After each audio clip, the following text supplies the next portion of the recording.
All right, everybody, welcome to Knox Makers Tuesday. We do this every Tuesday. We like to start off with show and share, where you can show off projects you're working on, in progress, completed, or failed, and just show off what you're working on. We do have a sign-up sheet, so we're going to get started with that. The first up is Sue, who's going to show off a sign.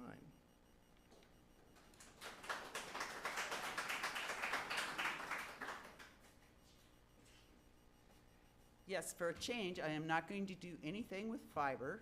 It's going to be the wood shop.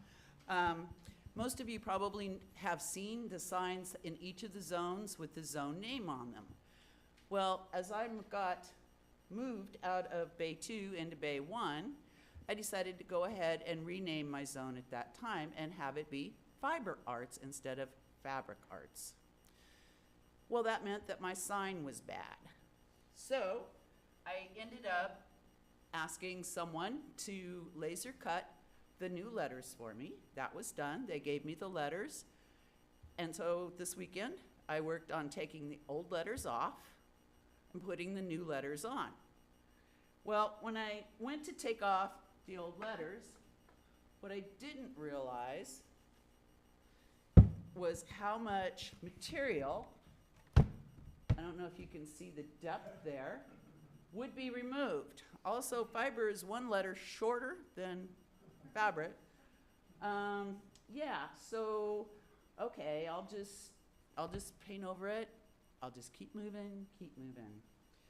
Well, then, when I put the red paint on, I realized that it was pinker than the red that's here. So, even though the paint colors were supposedly the same, and because I didn't take the arts word off, I then had to mask around that. I left it on too long, and then it started drying. And then the paintbrush I was using was an old one that no one had cleaned, that I tried to make work. And as you can see from the streaks, that didn't quite work out so well for me either. But I ended up getting something. I've got it together now. Oh, yay!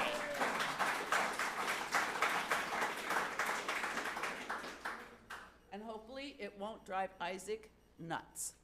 But then again, maybe it will. It passes the 18-foot rule.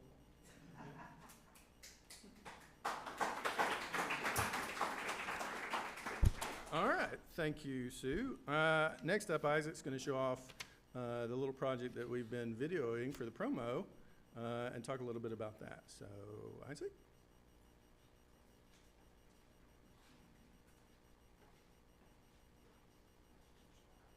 So some of you may recall, Knoxville was several years ago established as a maker city, and at that time, Mayor Rogero went ahead and created this Mayor's Maker Council, of which Knox Makers is a member and has a permanent seat.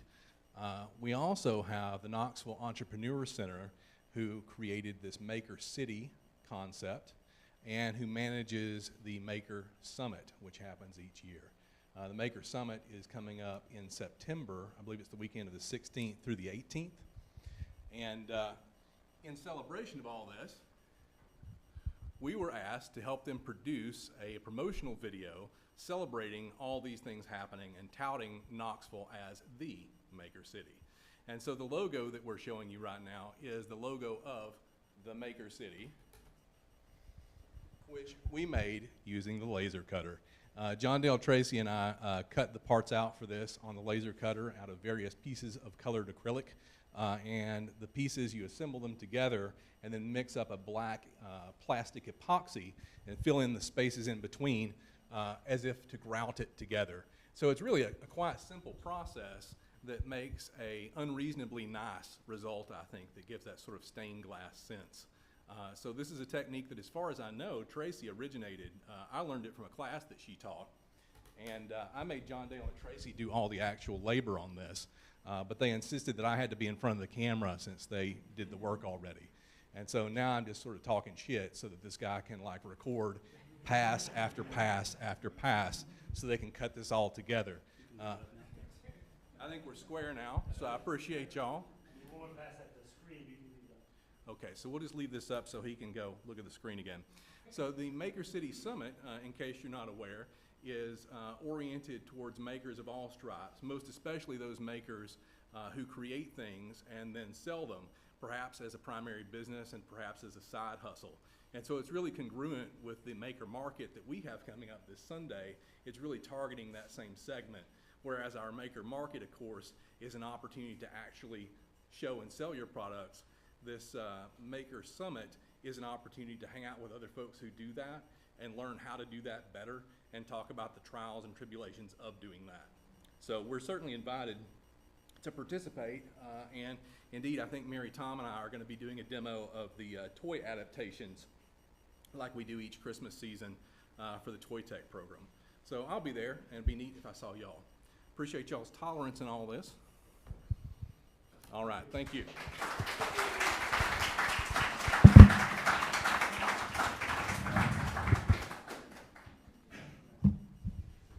All right. Thank you very much, Isaac. Next up, we have Rob, who's going to show off an embroidery fail.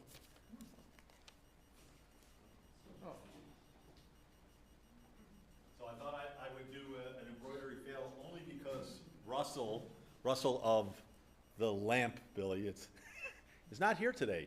And it worked out well because he gave me some shirts to practice some embroidery on of different materials. And I said, these are just practice shirts, right? And he said, yeah, but you know, I can make it work. So so I did his logo. This is Russell's logo for his light company. He makes the lamps. And if you look, this is like a polyester material.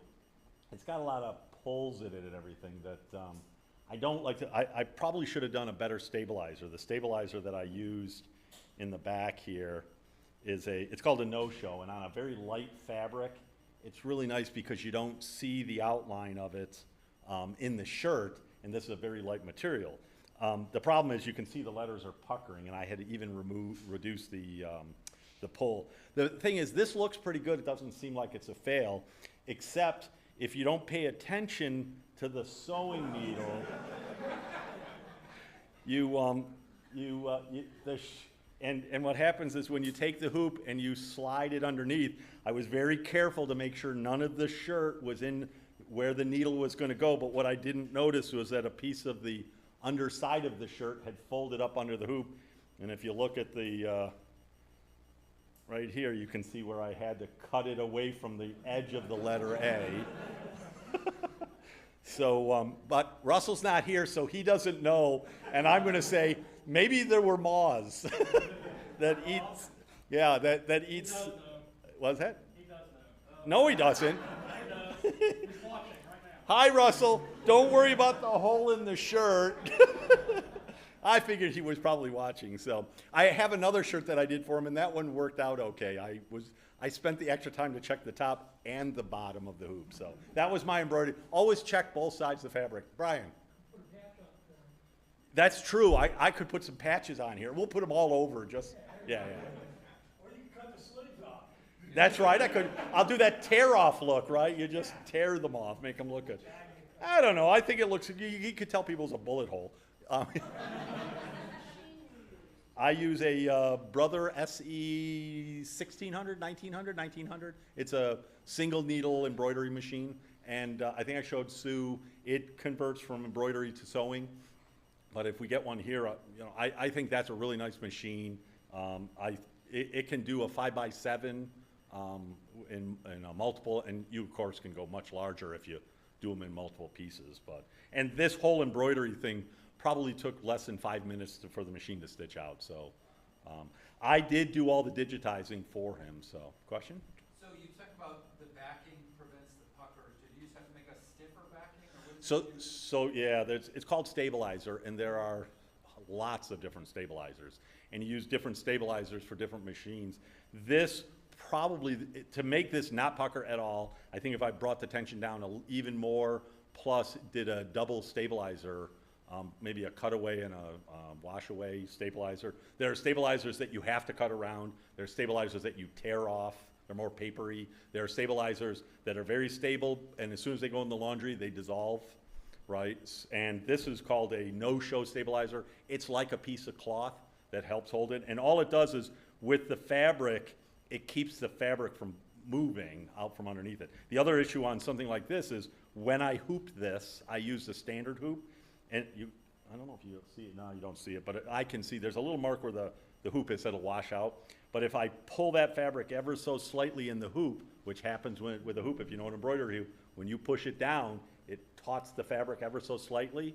And when that fabric was taut, you can see if I take it off, the pucker goes away, right? So this is probably more likely the fact that I used a standard hoop and didn't allow for that extra stretch. Basically what I have to do is make it very wrinkled underneath, put it down until this gets to be a relaxed thing. Or I have a magnetic hoop that doesn't pull in. It's basically magnets that snap between, and that way the fabric doesn't get pulled. I should have, for this fabric, used a magnetic hoop, but I thought, this should be quick and easy, and it wasn't. Is the backing iron-on? No, this backing is not iron-on. They do make a backing that's iron-on. They make a self-adhesive backing. You can use a fabric spray on your stabilizer, so you spray it on and then you tack it on. It's all the different types of backing that the stabilizers that you use, and it all depends on the fabric and how dense you want it. On a really light shirt, if I had a dense stabilizer on it, it would actually show a square around where the stabilizer is. Matter of fact, this one's a professional one, and that one's this is probably a double layer of this same stabilizer that they used, because this is kind of the same material. But, so there's lots of stabilizers, yeah. Did you consider the sticky back stabilizer? Yeah, the self-adhesive. Yeah, but the self-adhesive that I have is tearaway, and tearaway's nice, but for like a cotton shirt. But again, I don't like it for this kind of fabric because it shows you need something crazy soft underneath something like this, or else you'll see that outline. So yeah, I have that kind of stabilizer. Is there any way you could reverse your hoop so that the stretches of the part outside the hoop? No, because the hoop is a circle, right? And as you press the two pieces together, if you ever look at a hoop, it comes down this way, and it tends to want to pull that fabric taut. Yeah. So what you do is, for this fabric, you kind of make it so it's wrinkly, and as soon as I snap it in, it pulls. The problem with that is you have to go in and out and in and out a bunch of times, because if the wrinkle stays, you'll actually embroider the wrinkle into your shirt. You don't want that. So you have to get it just right. And again, I didn't spend the time I should have, because it was just a practice shirt. So it's basically the tension though in that thread. Yes. That's causing it. Absolutely. That's, What happens if you have too little tension? if you have too little tension, remember there's two threads. There's a top thread, which is colored, and there's a bottom thread, which is white. And because I reduced the tension, right, my white thread has almost disappeared. You can see in the back, it looks very gold. So the top and the bottom threads are out of balance, because I've probably gone a little too light maybe. For the bobbin tension, I don't have a digital control on my bobbin. I have to pull it out and adjust a little teeny screw to adjust its tension. And the only way to know what tension you are is you set the top tension electronically and stitch on a piece of cloth and make sure that the two threads are balanced between the two, right? And that's how I can tell where I've set the top and the bottom thread. And the bottom, I only have one of those little bobbin holders. So once I set it, I leave it. I should buy a couple of them and mark on what tension I've set each one, and then, kind of go through that, but haven't done that. Because for the most part, I try not to do this fabric. I like a much heavier cotton. So that's it then. Thanks.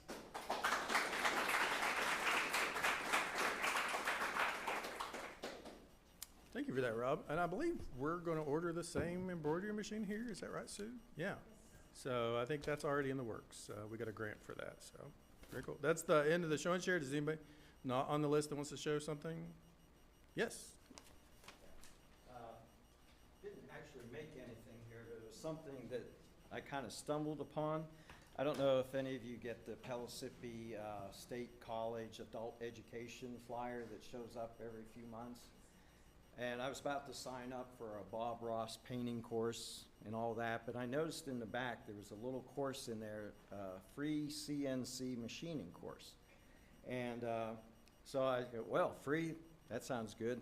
So I signed up for it, and I was really pleasantly surprised that I thought this was just an amazing thing. They, first of all, you know, I didn't quite know what I was signing up for, and all of a sudden I'm getting all this material for prep work. It's like 6 hours of college level stuff that, it's a UT professor that does this. And so I was in a little bit of a panic that I'm not ready for this thing and all that, but it turned out to be just a very pleasant experience. And it was at Pellissippi State, and we got to operate, there's the CNC machines back here. It was a, okay, so the zoom button here, alrighty. Okay, so there's the CNC machine there, and that was my first part that I made. And this included Fusion 360, so the course allowed you to download a free educational copy of Fusion 360, which I already had, but I never learned how to use it. In the 4 days of this course, I learned more than I could have possibly done on my own with Fusion 360. I now think I can design a part, get the code to the CNC machine, and actually make something. And that's what we did. We actually made several parts. There's a close-up view of the machine. This was I came away absolutely wanting to buy this machine. It was, had 40 tools up in the tool turret. It was just amazing. It would rip through and do a part like in no time flat once you got all the G code into it. So we actually got pretty proficient at this thing. There was my second part. And when we were done, we made a little air engine, operates on compressed air. And that was pretty cool to have something to leave that actually worked and did something. It was pretty cool. And then they also fed us. And the other thing that was amazing to me, it was 2 weekends. And the thing that just blew me away is they had only 8 people sign up for this thing, and only 4 showed up. So, and I just go, where is everybody? This is just so amazing. It was such a wonderful experience. And they're still offering this course. So it's in their new catalog that's out right now. And it's heavily subsidized by ORNL, an outfit called ACE, Advanced Cutting, something, ACE, Advanced Cutting, I don't know, engineering or something like that. But it's got a whole lot of subsidies that is allowing this. They're looking to build up machinists. And so they want machinists. And I just was so thoroughly delighted with this course that I thought, wow, I need to share this. So if you look right now, Pellissippi's offering this again. I think they got 2 more of these this year. And if you can spare, pardon? It may be, I think he told me that he's run out of grant money and they may have to cancel the one in December. So. I'll tell you right now that there's probably about 4 or 5 of us already signed up. Okay, good, good. Well, I can't sing my praises high enough for this thing. It's a wonderful thing, and it was a real pleasant surprise. Much better than the Bob Ross thing that I was going to sign up for, which I'm signed up for that too. So,